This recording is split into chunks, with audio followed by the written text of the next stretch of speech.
வணக்கம். நாஸ்தி அம்மா ஆஸ்தி அம்மா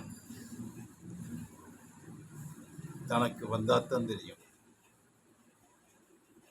நாத்தியம்மா ஆஸ்தியம்மா. நாத்தியம் பேசிய டாக்டர்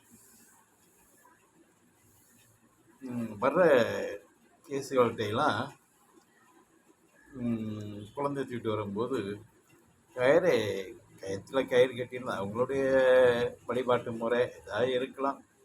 அதை என்ன கயிறாக கட்டிச்சு இல்லாட்ட ஏதாச்சும் சொல்லலாம். இந்த கயிறு கட்டினா அழுக்கு ஏறும் அப்படி எப்படி அப்படின்னு சொல்லலாம். சாமியை கயிறாக கேட்டுச்சு, சாமியை மயிராக கேட்டுச்சு அப்படின்னு முடி போட்டாலும் பேசுவாராம். இந்த கயிறு கட்டியிருந்தாலும் கத்திரி சுட்டு வரேன் களத்தில் கிடக்க. அது உண்மையாகவே அது அவர் செய்கிறது அழுக்கு சேரும். இதெல்லாம் கட்டாதீங்கன்னு சொன்னால் பரவாயில்ல.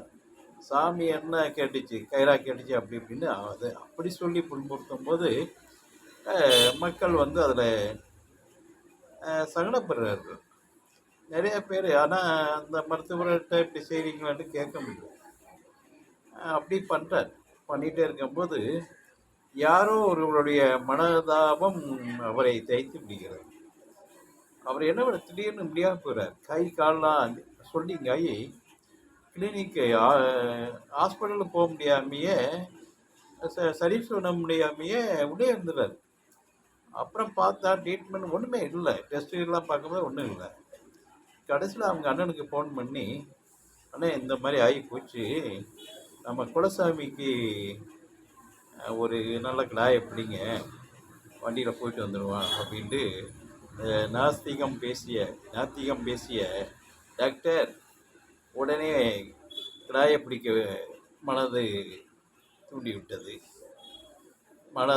அந்த மனதுப்படி அவங்க அண்ணன் கிடாயை பிடித்து கோயிலுக்கு குலசாமிக்கு சென்று இது இப்போ சாமி விட்டு இப்போ அந்த உணவு படைத்துட்டு வர்றாங்க.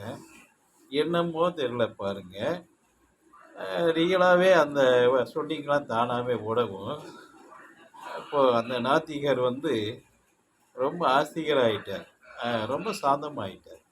அதான் தனக்கு வந்தாத்தான் தெரியும் நாத்தியமா ஆஸ்தியமாண்டு அப்படின்னு அது பேசிடலாம். ஓங்கி தைரியமாக பேசிடலாம்.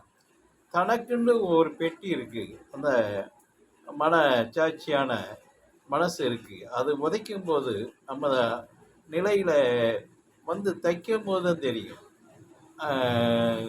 இப்படிப்பட்ட நிலைப்பாடு உணரக்கூடும். நிச்சயமாக உடனே தனக்கு வந்தால் தான் தெரியும். வந்துட்டால் உணர்ந்துடுவார்கள்.